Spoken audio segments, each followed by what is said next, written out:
Thank you. Appreciate it. Commissioner, aridification, whether this, I mean, obviously, this is the driest it's been in 1,200 years in our basins. And it is very unclear whether or not we're going to experience the kind of periods like we did in the early 80s when we filled up these reservoirs over the top.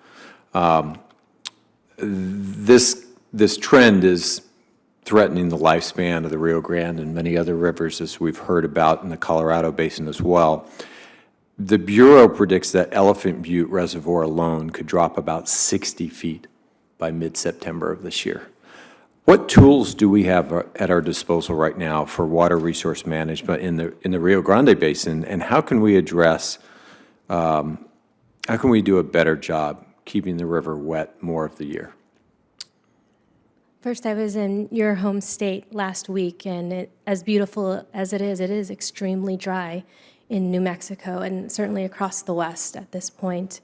When you mentioned Elephant Butte, one of the immediate actions we did was they applied for a Water Smart grant.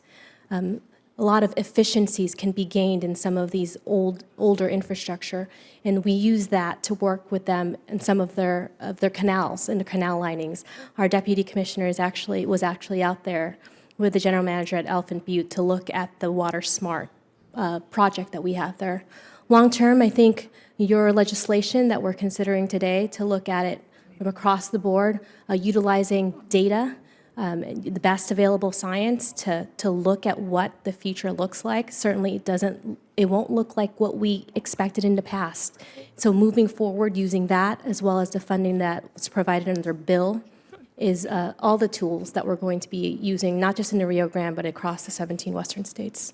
So river basin authorities have been codified in law to create a more coordinated effort of long-term resilience and water security. Can you describe how federal water basin plans and authorities have contributed to long-term river resilience, how that's been used in the past to create a more resilient system?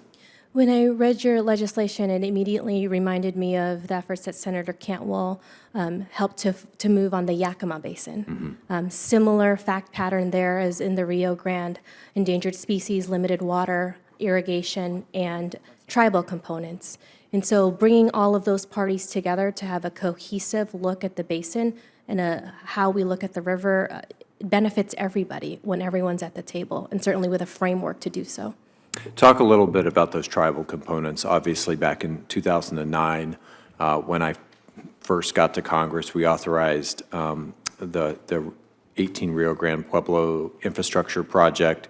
The study identified nearly, it included $4 million to conduct a study, $6 million in each of the 10 subsequent years identified infrastructure improvements, but it also identified $280 million in needs.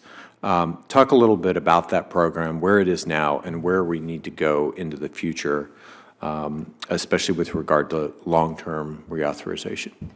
The administration supports the reauthorization of this program because of the success that we've seen in partnering with the Pueblos in the Rio Grande. And so certainly the activities and efforts that we've undertaken are ones that we look forward to continuing into the future. And it matters now, especially in light of aridification, as you mentioned, and a variable climate. How much low-hanging fruit is left? Like, we obviously, decades ago, we would flood irrigate oftentimes in fields that weren't particularly level. Every year we learn to squeeze more and more of a limited resource from the system. How much conservation room do we have left? And obviously, given the fact that we're having these seasons where, the season ends early, changes when it begins. Like, how much more can we pull from this system? If you didn't have to worry about how much you were spending, let's put it that way, because I want to get a sense for what's still out there. I will tell you, we have $160 million that we have allocated to Water Smart as part of the bipartisan infrastructure law. and there's several hundred million more left under that. I will use every dollar of that to make sure that we can get as much conservation as we can. When we get further down that line, it would be really interesting to see how many acre feet we were able to gain through the implementation of the Bipartisan Infrastructure Act. We can do that for Thank you, you. Senator.